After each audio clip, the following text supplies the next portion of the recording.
So, Jacob and Jan, you are the directors of Revolting Rhymes, which is one of the animated shorts in contention at the Academy Awards this year. Talk a little bit about the beginnings of this project. It's based on this story by Roald Dahl. What about it interested you in turning it into an animated short? I think it was a shared enthusiasm between us, generally big Roald Dahl fans, and our producers at Magic Light. We sort of looked at this book, and it has a lot going for it, apart from the wonder of Roald Dahl in general and his rhymes in this case, which are beautiful. But it has a lot of quite modern themes in it, of empowerment and of strong females, and of it feels quite modern, and it's a lot of fun to read. If you read it, you instantly go, yeah, that could be fun. And then the more you think about it, the more relevant it becomes in a way. So we sort of, yeah, sat around a table, read through the different stories. It's a book with a lot of stories in it, and thought this could be excellent. Yeah, it's not translated into German, and we're both Germans, so we basically know everything of Roald Dahl, but this book we didn't know. So Magic Light brought it to us, and we're like, okay, that's fantastic. Yeah, also we always, like, the illustrations of Quentin Blake, they were also big. Yeah, we were happy to have them as a base for an adaptation. Yeah, both big Quentin Blake fans as well as Dahl fans. Yeah, that's true. Actually, I was going to bring up Quentin Blake because you know, the work of Roald Dahl is linked so closely to his work.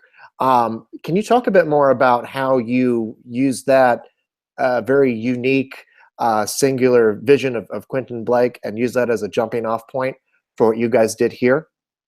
Jumping off point is the right word. You know, it's very daunting, because if you love Quentin's work as much as we do, and you think about sort of adapting it to animation, it becomes clear quite quickly that you don't want to actually copy his actual style, his line work, because that's almost blasphemy and very hard to pull off, but we wouldn't even dare to do that. But at the same time, we did find that it's a bit of a shame that with a lot of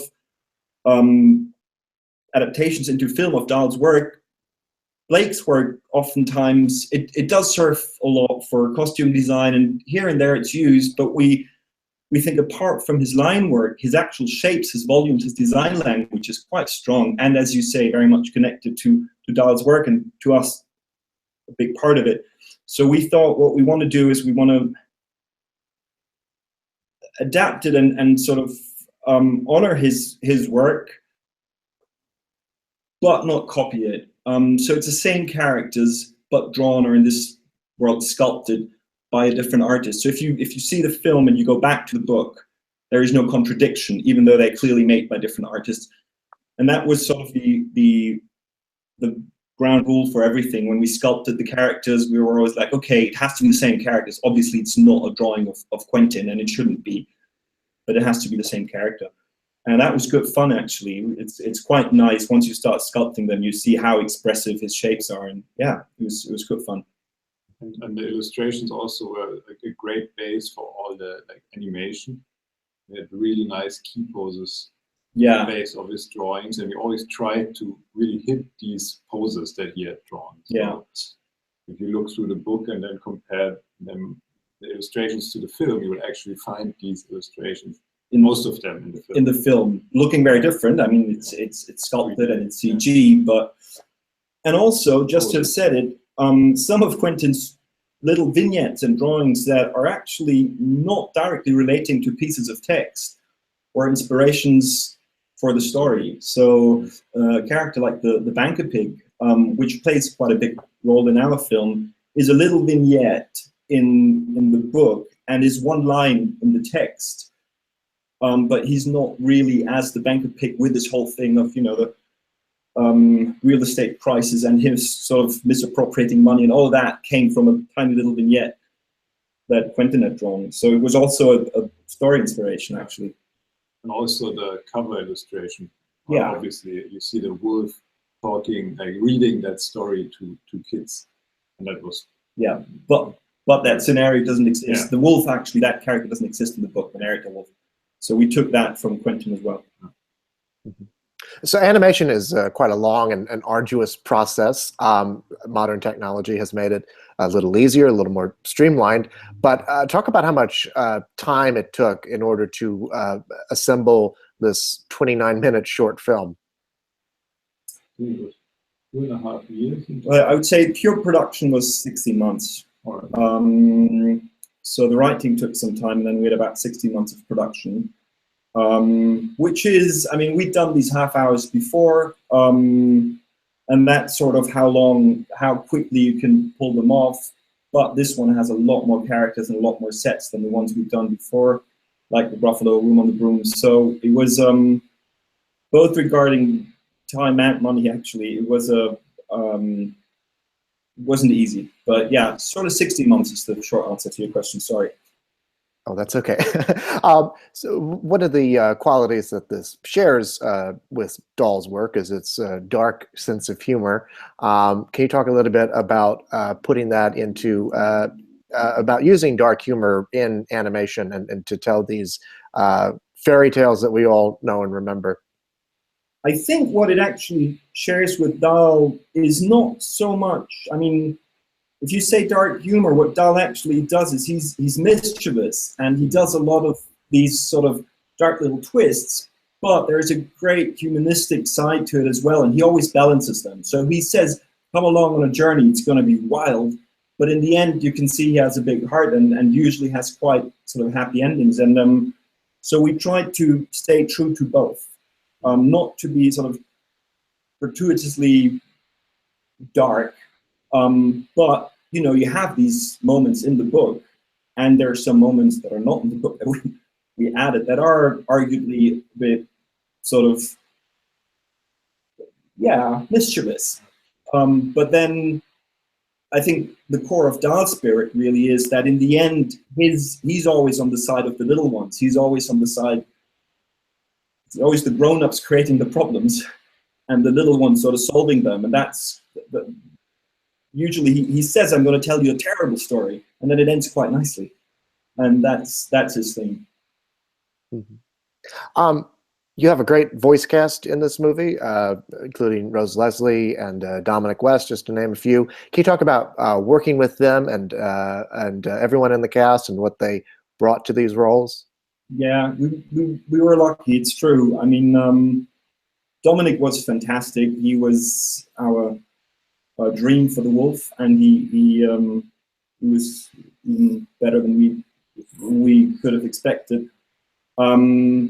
Rose, same thing. I mean, it's fun because there's a lot of because there's so many characters in these movies, and you don't want to have this giant voice cast. So we did this thing where a lot of these actors play multiple roles, especially the more comedic roles, and which is a tradition in British theatre. There's a lot of men playing women. So Dominic, who plays the big bad wolf, also plays other roles, and all of them are playing. Playing sort of all other. He did another. Everyone plays. Rose and Dominic not so much, but the British comedians actually did this a lot of playing men and women. Yeah. Mm-hmm. Yeah. What was the toughest scene for you guys to animate? What was the toughest scene? I would say the very tough was the reunion of Little Red Riding Hood and Snow White. That's a very subtle scenes. That's a thing that every animator will tell you, that the broad sort of comedic things are difficult because you want to sort of get the maximum laugh, but the subtle scenes are often tougher. Yeah. And so I would say the whole interrelation between Red and Snow White, there's a lot of scenes, because that relationship doesn't exist in the book. So in the book, they're separate stories. In our film, there's a great relationship between these two girls, but we didn't want to add words. We didn't want to add rhymes. We didn't want to pretend to be able to rhyme like Roald did. So all of these sort of core relationship moments between these two characters are actually silent, and they have to convey a lot. And so I would say those, to me, were quite. Yeah. Do you agree? Yeah. But there were also some difficult scenes in the cafe with the babysit and the wolf. Yeah. because that was they basically were only sitting there, or like there's no physical action going on, just a little, and they're talking a lot, and you have to bring in the subtleties of babysitter being disgusted or being quite a changing relationship, being scared, being super sort of suspicious of this guy's, then warming up, and all of that stuff, with basically two people sitting in a very sort of small separate with not a lot of space to act. It's true, yeah. Both of you guys are Academy Award nominees for your works on Room on the Broom and The Gruffalo, respectively. What did that kind of recognition mean for you? I'm not sure whether the recognition is the main thing. Well, maybe recognition is the right word. It's just very, yeah, actually it is recognition, it's true. It's just,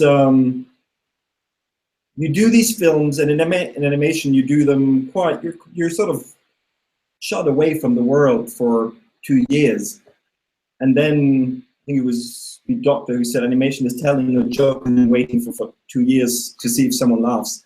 And it's that feeling of sort of just being away for so long and then sort of tentatively letting your baby out. And if people like it, that's all you really want. And obviously the nominations for our 2 previous films, yeah, that's the main thing. It's people who like it. Yeah. And it's, yeah, people who see it, people who watch it. Yeah, and also when you work on the project during production, you're not thinking about that. You're thinking about the project, and you want to make it as good as possible. And that it's a really nice feeling if you, in the end, get that reward where you, like, where you see people like it. And to the Academy nomination, obviously there's a big focus on the project that it doesn't get if that doesn't happen. That's actually, yeah. And that's something on Room on the Broom, I really enjoyed that. Suddenly many people are watching that film, or like talk about it, think about it, and get in touch with you. And this interview, for example, also happening because of the shortlist. And that's really nice because you can give the film a wider audience and you actually get more feedback about it. Well, gentlemen, thank you both so much. I know it's late at night where you are right now, so I won't keep you much longer. I appreciate your time, and congratulations on the movie. Thanks so much for doing this. Have a lovely evening. Bye-bye. Welcome. Bye now.